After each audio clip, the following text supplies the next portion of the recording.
31,8 ton pupuk padi non-subsidi disita oleh Subdit 1 Indaksi Direktorat Reserse Kriminal Khusus Polda Sumsel. Penyitaan pupuk ini dilakukan oleh petugas di dua wilayah, yaitu Banyuasin dan Musi Banyuasin. Selain itu, polisi juga menangkap 3 orang yang menjual pupuk tersebut. Ketiga pelaku dengan inisial NS dan AM ditangkap di sebuah toko di Jalan Palembang Jambi, kilometer 16 Kecamatan Talangkelapa Banyuasin.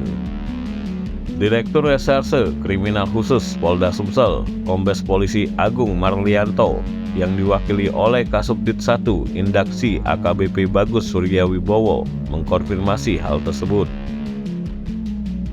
Bagus melanjutkan bahwa petugas kemudian mengembangkan penyelidikan dan berhasil menangkap 1 pelaku lagi dengan inisial MF di Pasar Sungai Lilin, Kecamatan Sungai Lilin, Kabupaten Muba.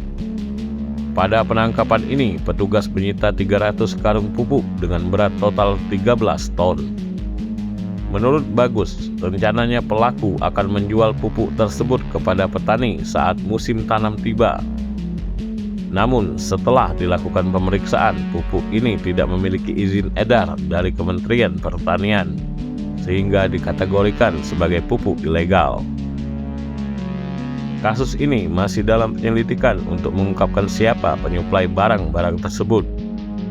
Ketiga pelaku dijerat dengan pasal 122 Junto Pasal 73 Undang-Undang RI Nomor 22 Tahun 2019 tentang Sistem Budidaya Pertanian Berkelanjutan, yang dapat dikenakan hukuman penjara minimal 6 tahun dan denda hingga 3 miliar.